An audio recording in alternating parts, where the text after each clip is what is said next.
감사하라. 그는 선하시며 그 인자하심이 영원함이로다. 여호와께 피하는 것이 사람을 신뢰하는 것보다 나으며 여호와께 피하는 것이 고관들을 신뢰하는 것보다 더 낫도다. 내게 의문을 열지어다. 내가 그리로 들어가서 여호와께 감사하리로다. 아멘. 살아계신 우리 하나님, 전능하신 아버지, 감사와 찬양과 영광을 올려드립니다. 한 주간도 주님의 은혜 안에 지켜주시고 복되고 거룩한 날 주님 전에 올라 우리의 마음을 열어 하나님의 거룩하신 이름을 찬양하며 존귀를 올려드리게 하시니 진실로 감사합니다. 이 시간 우리 예배에 주님이 임하시고 찬양과 영광을 받으시고 신령마다 거룩고 성결케 하셔서 하나님과 합당한 제물되는 복된 시간 되게 하여 주시옵소서. 예배의 모든 순서 성령님 주장하시고 우리 가운데 크게 은혜 베푸시며 기름 부어 역사해 주실 것을 믿사옵고 존귀하신 예수 그리스도의 이름으로 기원하옵나이다. 아멘.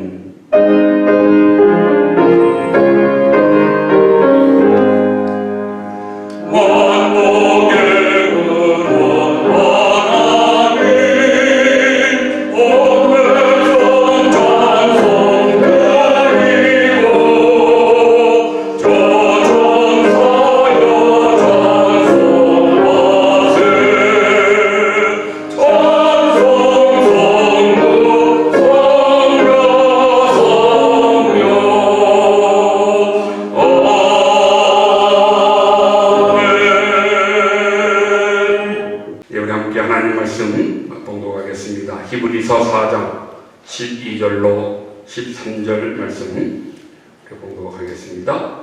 하나님의 말씀은 살아있고 활력이 있어 좌우의 날선 어떤 검보다도 예리하여 혼과 영과 및 관절과 골수를 찔러 쪼개기까지 하며 또 마음의 생각과 뜻을 판단하느니 지으신 것이 하나도 그 앞에 나타나지 않음이 없고 우리의 결산을 받으실 이의 눈앞에 만물이 벌거벗은 것 같이 드러나느니라.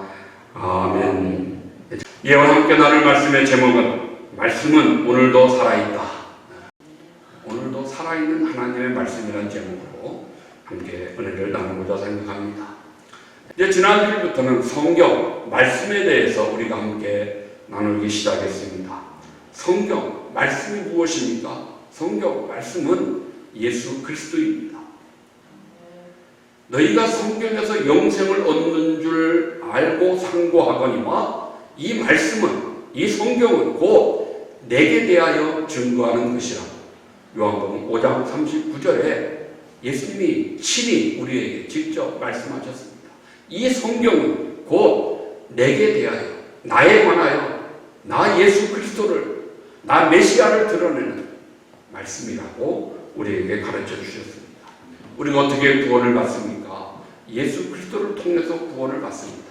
근데 그것을 어떻게 알았습니까? 성경을 통해서 알았습니다. 성경이 없었다면 구원의 비밀을 알 수가 없습니다.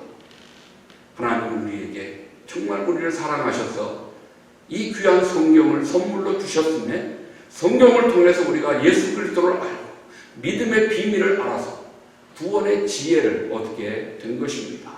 그래서 지난주일에 성경은 구원에 이르는 지혜를 주시는 책이라고 우리가 말씀을 나누었습니다. 성경을 통해서 말씀이 곧 예수 그리스도시기에 올해 성경을 자세히 보세요. 창세기부터 계시록까지 예수 그리스도를 보여주고 알려주고 말씀하는 책이 성경입니다. 창세기에서는 예수님을 성경이 어떻게 말씀합니까? 여인의 후손으로 온다. 여인의 후손으로 올 것을 말씀하죠. 창세기 3장에 그렇게 말씀합니다. 12장에 가니까 예수님이 누구시냐? 아브라함의 자손으로 오신다고 우리에게 약속하시는 것입니다. 출애굽기에 가니까 예수님이 누구시냐? 이스라엘 백성들을 살리는 유월절 어린 양이시라고 말씀합니다. 어린 양 되시는 예수 그리스도의 피가 있어야 그 피를 우리가 우리의 심령에 묻혀야 우리가 그것을 가지고 있어야 죽음의 사자로부터 건너뛰임을 당하게 되는 것입니다. 죽음의 사자가 우리를 침범치 못하는 것입니다. 죽음의 결박에서 어떻게 우리가 구원을 받고 자유를 얻느냐? 6월절 양 대신 어린 양 예수 그리스도의 피가 우리의 심령, 우리의 삶에 어린 양 보혈이 우리 가운데 있을 때 그 보혈의 능력으로 죽음을 건너뛰는 영생의 복을 누리게 되는 것입니다. 계속해서 반석의 생수로 예수님을 우리에게 말씀하고 이제 열왕기서에 오면은 예수님이 누구시냐? 약속된 왕으로 다윗의 자손으로 그렇게 우리에게 오실 것을 예언하고 있는 것입니다. 선지서에서는 예수님이 누구시냐? 선지자로 우리 가운데 오셔서 하나님 말씀을 대언하시는 분이라고 가르쳐 주는 것입니다. 신약에 오니까 예수님은 누구시냐? 메시아시다. 약속대로 오신 그리스도시라고 우리를 살리시는 메시아라고 가르쳐 줍니다. 사도행전에서는 예수님은 누구십니까? 부활하신 주, 부활하신 우리의 주님 되신다. 부활의 주로 죽음에서 끝난 것이 아니고 죽었지만 3일 만에 다시 살아나신 부활의 주님이라고 성경이 우리에게 예수님을 증거하는 것입니다. 마지막 계시록 말씀 속에서는 이제 예수님은 다시 오실 왕 그리스도라고 다시 오실 왕 예수님을 우리에게 증거하는 것으로 예언의 책을 끝내고 있습니다. 철저하게 성경은 예수 그리스도가 누구신가를 우리에게 보여주고 말씀하고 있습니다. 그를 믿음으로 우리가 구원의 은혜를 얻고 그것이 믿음 생활의 시작입니다. 지난주 말씀드렸죠. 우리 신앙생활은 구원의 확신에서 시작해야 됩니다. 구원의 확신을 내 경험이나 내 감정에 의지해서는 안 됩니다. 내가 좋을 때는 천국 같지만 내가 침체되어 있을 때는 지옥 같은 삶을 살 때가 얼마나 많습니다. 하루에도 수십 번 천국과 지옥을 오고 가는 내 감정에 어떻게 구원의 확신을 의지할 수 있습니까? 절대로 그것은 있을 수 없는 일입니다. 구원의 확신은 말씀 속에서 내가 진실로 너희에게 이르노니 나를 믿는 자는 영생을 얻었고 심판에 이르지 아니하나니 사망에서 생명으로 옮겼느니라. 영생을 얻었고 심판에 이르지 아니하고 사망에서 생명으로 이미 옮겨졌노라고 과거 분사 완료형을 쓰고 있습니다. 이미 우리는 구원받은 자 되었다고 믿습니까? 구원받은 자 되었다고 성경이 우리에게 확신을 주는 것입니다. 거기에서부터 신앙생활을 시작해서 그 신앙이 이제 새 생명이 되었기에 아직 어린 생명이니까 계속 자라가야 됩니다.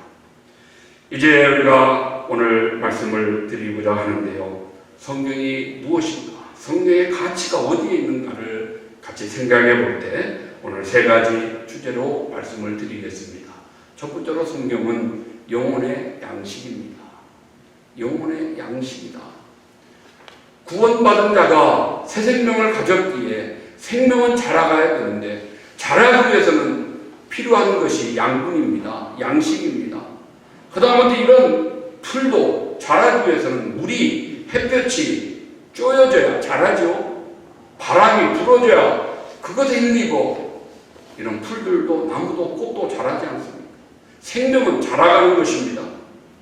양식이 필요합니다. 우리의 영혼이 자라가기 위해서 내가 새롭게 태어난 새 생명 구원받은 하나님의 자녀된 내 영혼이 자라가야 될 터인데 내 영혼의 성장을 위해서는 반드시 양식인 하나님의 말씀이 필요하다는 것입니다. 인간은 60만의 존재가 아니죠. 여러분 60만 가지 존재 아니잖아요. 분명히 우리에게 영혼이 있지 않습니까? 영이 있죠. 마음과 생각과 정신이 있죠. 혼이 있습니다. 영혼이 우리에게 있는 것입니다. 육신과 함께 영혼을 가진 존재가 인간입니다. 하나님 그렇게 만드셨어요. 흙으로 육신을 만드셨고 그리고 하나님의 생기를 코에 불어넣어서 우리에게 영혼을 주신 것입니다. 살아있는 생명이 되었습니다. 육신을 위해서는 하루 세끼 학교와 밥을 우리가 찾아 먹지요. 마찬가지로 우리 영혼을 위해서도 영혼의 양식인 하나님 말씀을 먹어야 되는 것입니다. 그래야 육체가 생존하고 동시에 우리 영혼도 생존할 수 있는 것입니다. 영의 양식을 먹지 않으면 얼마 못 갑니다.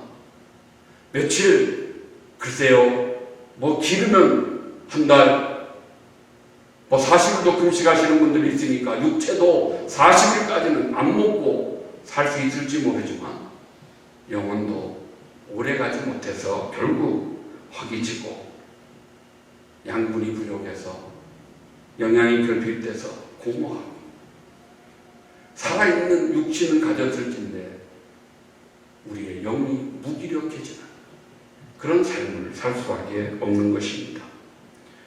육체를 위해서 밥을 먹을 때마다 우리는 우리 자신의 영혼을 위해서 내가 영혼의 밥을 먹고 있는지 늘 자신을 돌아봐야 될 것입니다.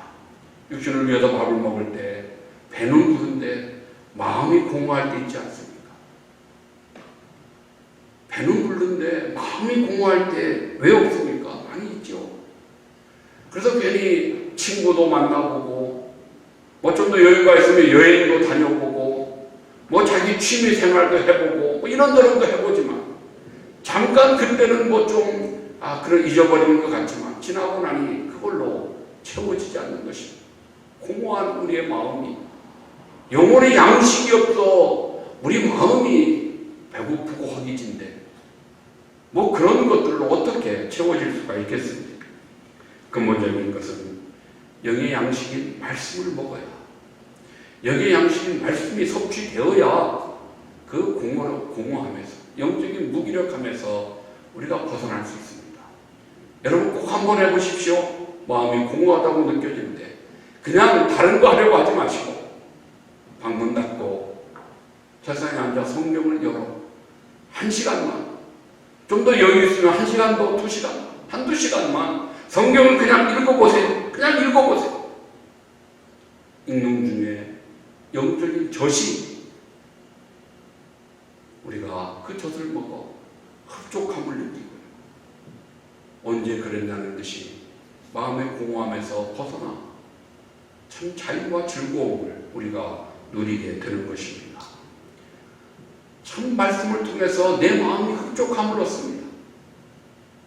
그때 내 믿음이 한 단계 한 단계 자라가는 것입니다. 말씀을 먹어야 믿음이 자랍니다. 그런데 말씀을 먹을 때 우리가 좀 기억해야 될 것이 몇 가지 있습니다. 먼저는 병들면 육신도 식욕이 없죠. 내가 몸에 좀 컨디션이 안 좋은 걸 무엇으로 많이 경험하십니까? 많은 분들이 식욕이 떨어지는 것, 뭐 그렇게 맛있던 것도 먹고 싶은 생각이 들지 않습니다. 그건 뭔가 내 육신에 지금 컨디션이 좋지 않은 것입니다. 그래도 그럴 때 어떻게 해야 돼요? 먹어야 돼요. 억지로라도 좀 더 한 숟갈이라도 더 먹어야 그 병을 이기고요. 그때 그걸 이기는 힘을 얻지 않습니까? 영혼도 똑같습니다. 육신도 억지로라도 먹어야 생 얻듯이 어떻게 말씀이 날마다 맛있고 말씀이 날마다 즐겁고 그럴 수 있겠어요? 때로는 지겨울 수도 있고요. 오늘은 좀 귀찮다. 오늘은 좀 건너뛰고 싶다. 이럴 수 있어요. 영의 양식에 식욕이 떨어질 수 있습니다. 그럴수록 우리는 더 한 절이라도 한 장이라도 더 말씀을 먹어야 됩니다. 말씀을 가까이 해야 됩니다. 성경은 말씀을 먹으라 얼마나 많이 그렇게 말씀합니다. 읽으라 들어라 뭐 그런 말씀보다 오히려 말씀을 먹어라. 말씀을 먹으니 꿀보다 더 달고 송이꿀보다 더 달고 말씀을 먹는다고. 왜 먹는다고 그래요? 양식이니까. 영혼의 양식이니까. 양식은 억지로라도 먹어야 힘을 얻게 되는 것입니다. 우리가 사모니처럼 하나님의 말씀을 먹을 때에 여러분 광야의 만나를 기억하십시오. 우리 인생길이 광야와 같다고 늘 이야기하는데요. 광야 이스라엘 백성들 저들의 손으로 농사하지 않았지만 하나님이 40년을 저들을 먹이셨습니다. 무엇으로 먹이셨어요? 만나로 먹이셨어요. 하늘에서 신령한 그런 음식, 양식 만나가 내렸습니다. 그 만나를 저들이 먹고 40년을 살 수가 있었습니다. 광야와 같은 인생길을 걸어가는 우리들이 영혼의 양식인 말씀을 먹을 때 어떻게 먹여야 되느냐? 이스라엘 백성들이 광야에서 만나를 먹듯이 우리도 먹어야 되는 것입니다. 만나는 날마다 먹는 것입니다. 참 귀찮다고 일주일 거 한꺼번에 쌓아놓고 좀 한꺼번에 먹으면 얼마나 좋겠나. 그건 자기 생각이고요. 하나님은 그렇게 하지 않으셨어요. 날마다 매일같이 해가 뜨기 전에 거두어야 먹는 음식이 만나였습니다. 만나는 매일 날마다 먹어야 되는 것입니다. 그래서 우리는 성경 말씀을 데일리 브레드, 매일 먹는 양식, 매일 성경, 매일 말씀, 데일리 브레드라고 이야기하는 것입니다. 또 만나면 어떻게 먹어야 됩니까? 아침 일찍 거두어야만이 먹을 수 있었습니다. 해 뜬 다음에는 이미 늦은 것입니다. 먹을 수 없는 쓰레기가 되는 것입니다. 해 뜨기 전에 아침 일찍 거두어야 그것이 만나로서 양식으로서의 가치가 있는 것입니다. 여러분, 우리가 하나님 말씀을 먹을 때에 할 수 있거든 아침 일찍 먹는 것이 더 유익하다는 것입니다. 음악을 연주하는 연주자들이 연주하기 전에 음을 조정하는 튜닝을 하죠. 연주 끝난 뒤에 아유 뭔가 좀 안 맞았네 이러면서 튜닝 해봤자 이미 늦은 것입니다. 한국에서 거물 정치인들이 교도소를 많이 드나드는데요. 그들이 교도소 갈 때 꼭 가져가는 책 중에 하나가 성경책입니다. 저는 그런 어떤 기사를 볼 때마다 얼마나 안타까운지요. 가기 전에 성경을 받았으면, 가기 전에 성경을 읽었으면, 거기 안 가도 됐을 텐데 왜 그곳에 가서 성경을 읽는지. 아침에 연주하기 전에, 교도소 가기 전에 읽는 것이 유익하다는 것입니다. 물론 간 후에라도, 연주 후에라도 고치고 새롭게 하고 필요하겠죠. 그러나 이왕이면 아침 일찍 해 뜨기 전에 만나를 먹듯이 뭔가 하루를 시작하기 전에 말씀을 섭취하고, 그리고 한날의 삶을 살면 실수를 줄이고요, 실패를 줄이게 되는 것입니다. 그래서 성경은 No Bible, No Breakfast. 말씀이 없다면 아침도 없어야 된다는 것입니다. No Bible, No Breakfast. 성경을 읽고 성경으로 양식을, 영의 양식을 먼저 취하고 그 다음에 브레이크퍼스트, 아침을 먹는 것이 참된 지혜로 여러분 할 수 있다면 성경은 아침에, 그리고 할 수 있다면 성경은 어려서, 할 수 있다면 성경은 젊어서 읽고 먹는 것이 훨씬 더 유익하고 좋다는 것. 아침에, 어릴 때, 젊을 때. 여러분, 그런데 지금 내 나이가 내 인생에서 가장 젊을 때입니다. 1시간만 지나고 하루만 지나도 내 인생은 더 늙는 거예요. 그리고 언제 성경을 내가 먹어야 됩니까? 지금. 더 늙기 전에, 이 순간 우리가 하나님 말씀을 취하는 지혜로움이 있어야 될 것입니다. 이처럼 성경을 먹을 때 광야처럼 날마다 먹고 아침에 먹고, 또 하나 성경은 성령의 조명을 필요로 하는 것입니다. 성경을 쓰신 분이 성령님이십니다. 원저자가 성령 하나님이십니다. 그러기에 저자가 쓰신 뜻이 무엇인가를 저자에게 묻고 구하는 것이 지혜로움입니다. 그것을 우리는 성령의 조명이라 일루미네이션이라는 단어를 쓰고 있습니다. 성령의 영감을 통해서 쓰여진 책이기에 성령님이 내 눈으로 읽을 때에 그 안에 담겨진 뜻을 내게 알려주시고, 성령이 내 안을 비춰주시도록 말씀을 통해서 내게 깨닫게 하시도록 성령님 조명하여 주십시오. 이처럼 하나님 앞에 성령님께 지혜를 구하고 조명하심을 구하고 성경을 읽는 것이, 그것이 성경을 바르게 읽는 지혜로움이 될 것입니다. 오늘날 우리들은 내비게이션 얼마나 유익하게 잘 사용하고 있습니까? 이제 모르는 길 가도 겁날 이유가 없습니다. 어디든 갈 수가 있습니다. 내비게이션만 있습니다. 그 말만 잘 들으면 정말 얼마나 좋은지 모릅니다. 그런데 내비게이션도 먹통일 때가 있습니다. 무용지물될 때가 있어요. 언제요?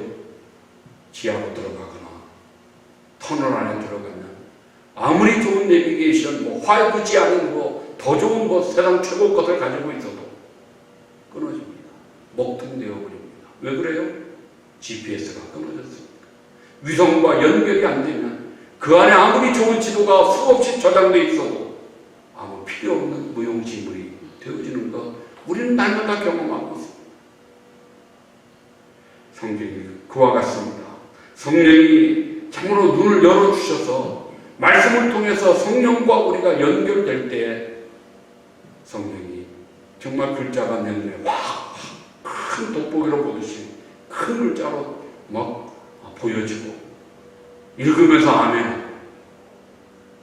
얼마나 말씀이 좋은지요. 정말 다윗의 고백처럼 송이꿀보다 더 닮은 이 말씀. 그런데 성령이 조명이 없으면 성경이 뭐가 돼요? 잠언이 돼요. 잠언. 잠언이 풀어볼 이 격언의 잠언이 아니고요. 잠언은 말씀. 성경이 그냥 잠언되어서 수면제 역할밖에 하지 못할 때가 많이 있습니다. 성경은 꼭 성령의 조명하심을 구하면서 읽는 것이 필요합니다. 구약의 욥 얼마나 참 귀한 믿음을 가진 사람입니까? 우리가 그의 신앙생활 중에 배워야 될 것 많이 있겠죠. 그러나 무엇보다도 욥기서 23장 12절에 그는 하나님의 명령을 어기지 않았고 그 입의 말씀을 매일 먹는 음식보다 더 소중히 여겼노라고 기록하고 있습니다. 매일 먹는 양식보다 육신을 위한 그 밥보다 오히려 하나님 말씀 매일 그 말씀을 먹는 것을 더 소중히 여겼다고 말씀합니다. 영의 양식인 하나님 말씀의 가치를 누구보다 알았습니다. 그랬기에 그 말씀을 영의 양식을 육의 양식보다 귀히 여겼던 요. 그는 그 어려운 고난도 이겨내고 마지막 승리하여 갑절의 복을 만든 놀라운 믿음의 주인공이 된 것을 우리가 기억할 수 있습니다. 두 번째입니다. 성경은 영의 양식일 뿐만 아니라 성경은 우리의 삶의 기준이 됩니다. 우리의 삶의 기준이다. 성경을 가리켜 영어로 캐논이라고 이야기합니다. 캐논은 정경은 자, 척도 이런 말입니다. 자를 가지고 길이를 재고 우리가 부피를 재고 이렇게 할 수 있지 않습니까? 그런 자와 같은 역할, 어떤 우리에게 표준이 무엇인가를 보여주는 정경이 바로 성경입니다. 캐논이고 스탠다드라고 이야기합니다. 그러기에 성경이 우리의 삶의 기준이 되는 것을 우리는 늘 기억하고 살아야 됩니다. 어느 시대, 어느 사회든지 그 시대가 아름다워지기 위해서는요, 공정한 법이 있어야 돼요. 그리고 그 법을 그 사회 구성원들이 잘 지켜야만이 그 사회가 아름다운 사회가 가능해질 수 있는 것입니다. 법이 잘못돼도 문제가 되죠. 법이 불공평하면 누가 그 법을 지키려고 애를 쓰겠습니까? 법이 공정해야 되고 기준이 정확하고 기준이 분명해야 되고 그 기준을 따라 잘 지키는 그런 구성원들이 되어야 그들의 공동체가, 그들의 사회가 건강하고 아름다울 수 있는 것입니다.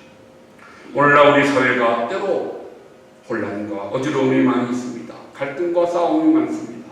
그 이유는 무엇보다 각자가 법을 지키기보다 자기 생각에 옳은 대로 행동하기 때문입니다.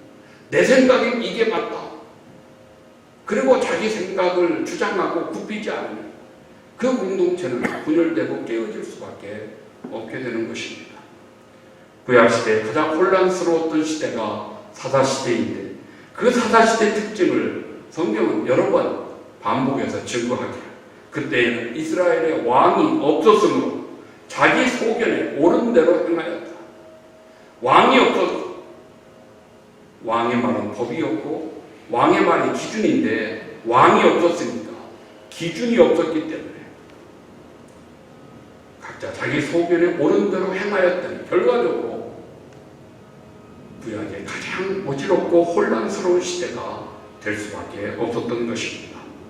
사랑하는 성도 여러분, 우리의 삶에서도 마찬가지입니다. 우리가 살아가면서 때로 우리 앞에 어떤 상황이 벌어져서 어떻게 행동하는 것이 옳은지 판단하기 어려울 때, 그때 우리는 기준이 무엇인가를 알아야 되죠.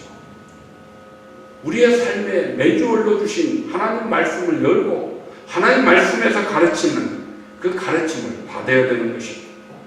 그것이 말씀이 주는 유익함이고 말씀의 존재 가치입니다.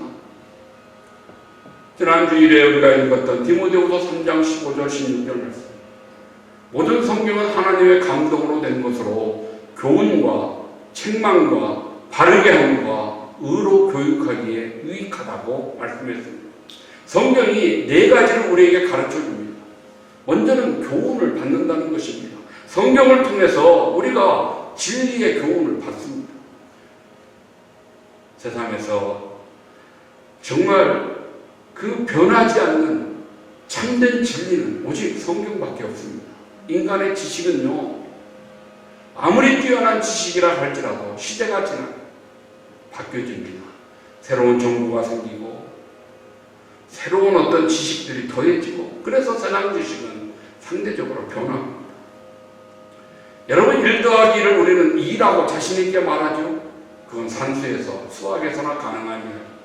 생물에서는요, 1 더하기 1이 2라고 정답이라고 할 수 없습니다. 한 남자 한 여자가 만나 결혼했더니 1 더하기 1이 그냥 2가 될 수도 있고요. 때로는 3, 4, 5, 쌍둥이 여러 명 나면 한꺼번에 10명도 되고요. 인간의 지식은 상대적이라는 것입니다. 정치학에서는요, 1 더하기 1이 뭐냐, 정답을 말하지 않습니다. 한 2쯤 되지 않을까? 이렇게 불분명하게 이야기합니다. 나중에 책임 안 져요. 법학은요, 더 웃깁니다. 변호사들에게 물어보세요. 1 더하기 1이 몇입니까? 원하는 답이 몇입니까? 이렇게 물어요. 돈만 주시면 제가 원하는 답을 만들어 드릴게요. 그게 법이라는 거예요. 우리가 법을 대단한 걸로 아는데요. 법은 한국말로 이연령, 비연령이라고 하지 않습니까? 코에 걸면 코걸이, 귀에 걸면 귀걸이가 법입니다. 그렇게 유능한 변호사를 쓰면은 안 되는 것도 되는 것이 세상의 법입니다. 이렇게 인간의 모든 지식은 다 상대적입니다. 가치가 흔들리고 변화됩니다. 그러나 하나님의 진리 말씀, 그 교훈은 변하지 않습니다. 언제고 말씀 속에서 하나님을 알고 하나님의 뜻을 배워서 믿음을 갖고 순종할 때 그것이 우리에게 복이 되는 것입니다. 그것이 말씀을 통한 교훈을 받는 것입니다. 그러나 우리가 잘못 살지요. 항상 그렇게 살지 못하지요. 그래서 잘못된 길을 가면 하나님이 두 번째로 말씀을 통해서 책망하십니다. 우리 엉덩짝을, 볼기짝을 다 때려서라도 우리가 바른 길 가도록 우리를 책망하신다는 것입니다. 책망의 말씀으로 경고하시고, 책망의 어떤 실정을 통해서 보여주시고, 책망을 받아 우리에게 유익함을 주시는 것입니다. 초대교회 베드로가 부활하신 예수 그리스도를 증거합니다. 그때 그 말씀을 들은 유대인들이 어떻게 반응을 보입니까? 마음의 찔림을 받는, 말씀을 듣고 마음의 찔림을 받는 것입니다. 책망을 느끼는 것입니다. 책망을 받는 것입니다. 그래서 우리가 어찌할꼬 통회하고 자복하라. 그들이 예수님으로 돌아오는 하루에 3,000명, 5,000명의 무리들이 생겨지는 것을 말씀이 전부해주고 있습니다. 우리도 책망을 받을 때 말씀으로 책망받아야 됩니다. 우리가 혹시라도 누구를 책망할 일이 있을 때 말씀으로 책망해야죠. 내 생각으로, 내 지식으로, 내 경험을 가지고 책망하면 오늘날 사회에서 꼰대라는 소리 듣는 것입니다. 나 때는 말이야. 이래가면서 하면은 그 책망이 유익이 없습니다. 참으로 오히려 사람들 따라 반항심도 생기고요, 미움도 생기고요, 책망할 때 말씀으로 책망하고 말씀으로 책망을 받아야, 그래야 하나님의 사랑과 공의를 이루게 되는 것입니다. 또한 말씀은 우리를 바르게 한다고 말씀합니다. 책망에서 바른 길 가도록 우리를 이끌어가는 것이 말씀이라는 것입니다. 또한 그래서 계속해서 하나님이 기뻐하시는 의의 길을 가도록 우리를 주장하는 것이 말씀입니다. 여러분, 하나님의 말씀은 어떻게 유익합니까? 구원에 이르도록 하시는 지혜를 주실 뿐만 아니라 모든 교훈과 책망과 바르게 함과 의로 교육하기에 유익해서 우리를 온전한 사람 만들어 가신다고 그렇게 우리에게 증거해 주고 있습니다.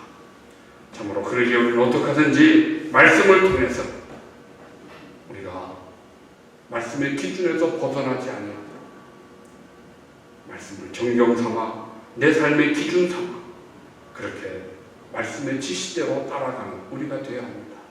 다윗은 고백하죠. 주의 말씀은 내 발의 등이요 내 길의 빛입니다. 우리 안에 말씀이 있으면 말씀이 내 가는 발에 등이 되고 빛이 되어져서 바른 길로 인도해 주신다는 것입니다.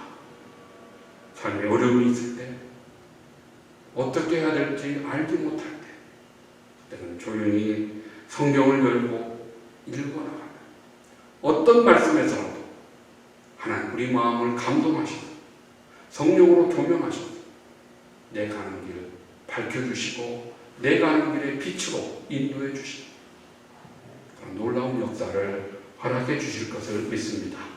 이제 마지막 세 번째입니다. 성경의 또 하나의 유익함이 뭐냐? 성경은 우리 인생의 거울과 같다. 성경은 우리 인생의 거울입니다.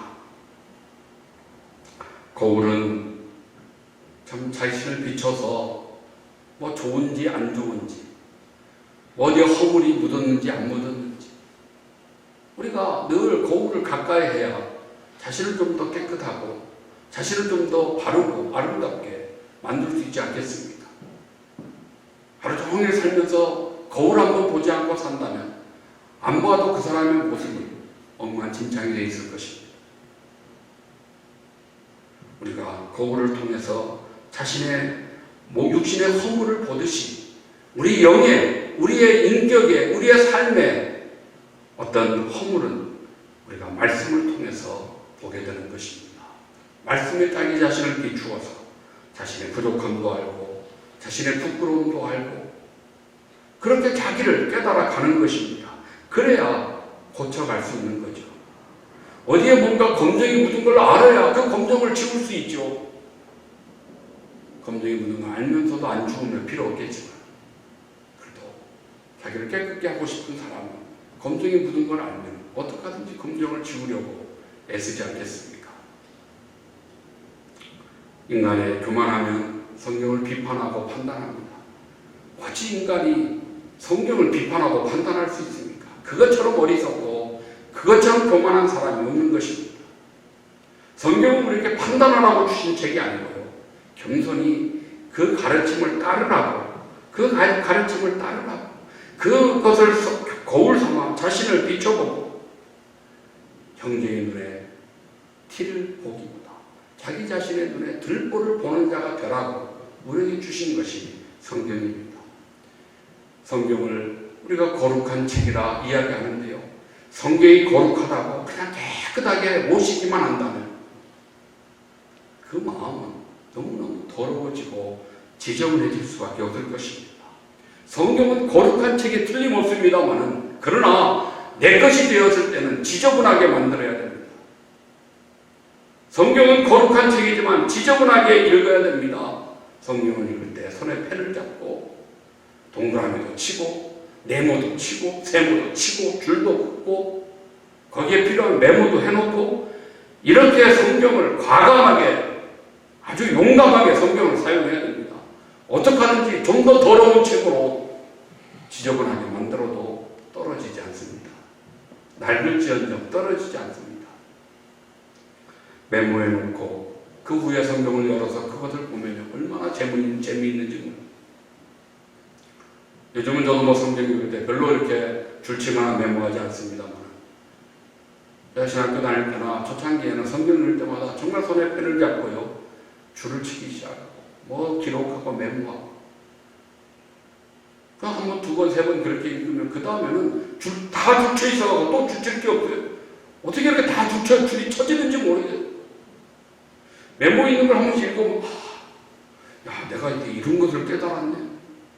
잊어버리고 지나가는데 그 메모한 것을 보면서 그때 받았던 영감과 지혜가 얼마나 귀한지 그 말씀의 유익을 정말 깨닫고 그 말씀이 주는 즐거움을 경험할 때가 얼마나 많이 있어요.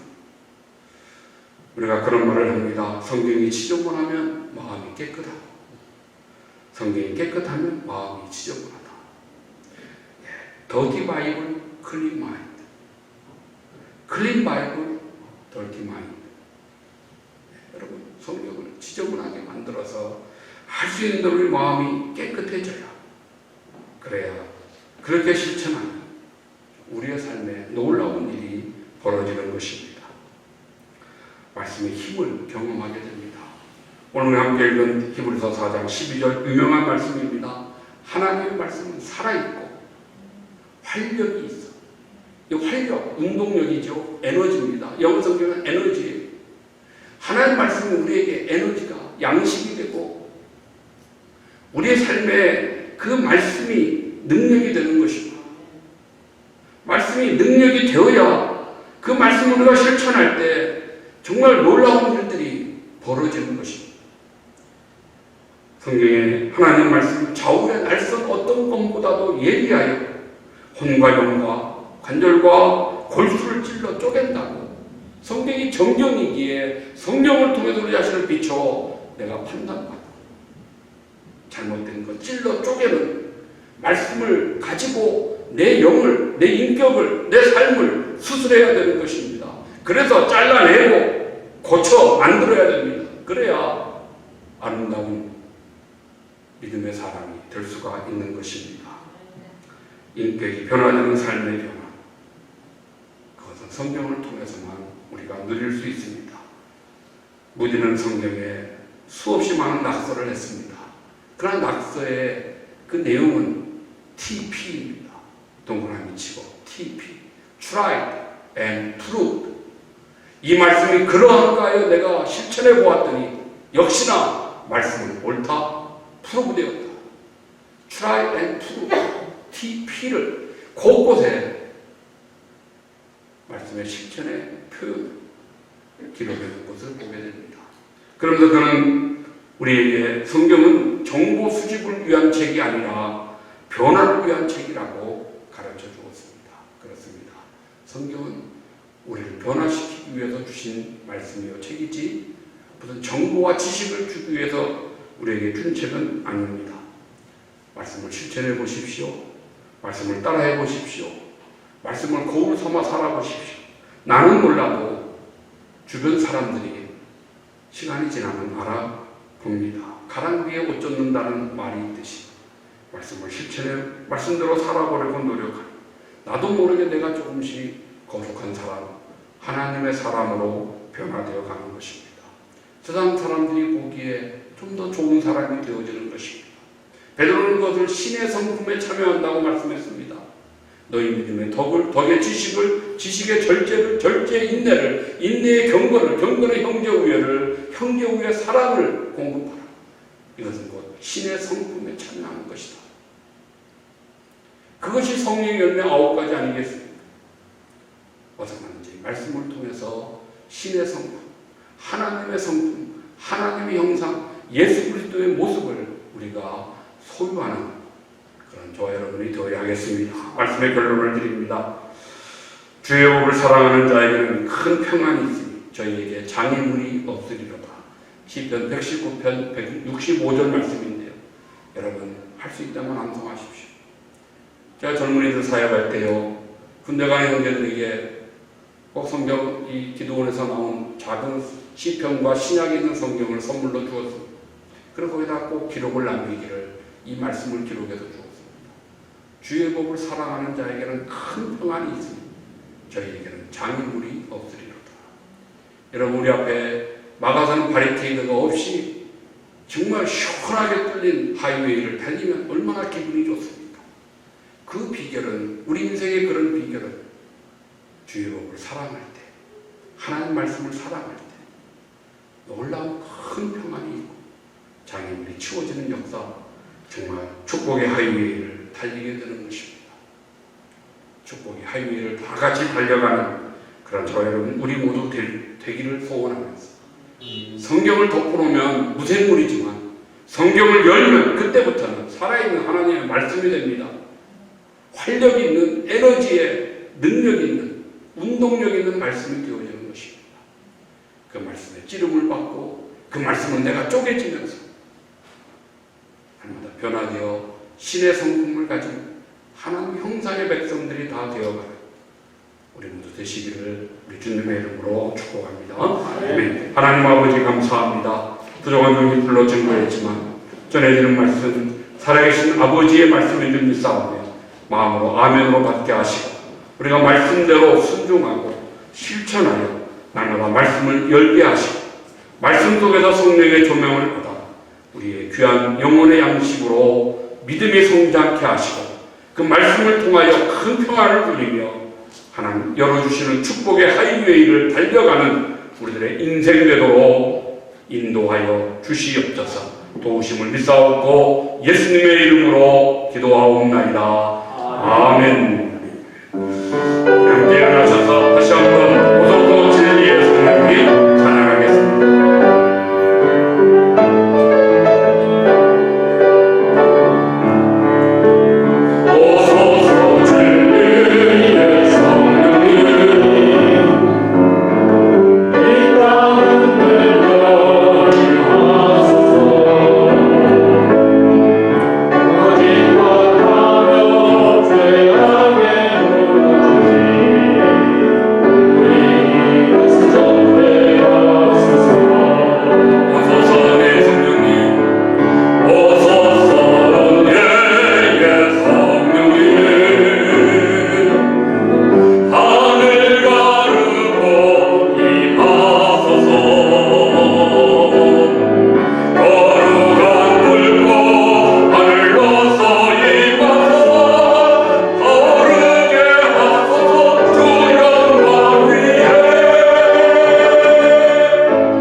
우리에게 진리 되시는 구주 예수 그리스도의 은혜와 말씀 되시는 하나님 우리 아버지의 놀라우신 사랑하심, 오늘 우리 가운데 조명하셔서 말씀을 깨닫게 역사하시는 성령 하나님의 교통하심이 오늘도 말씀을 들으며 말씀대로 살아 축복의 하이웨이 놀라운 인생 되기를 소원하며 다짐하는 사랑하는 모든 성도들 심령 위에 빛값도록 사고 세우신 주님의 몸된 교회 위에 이제로 영원토록 함께 있을지어다. 아멘. 아멘.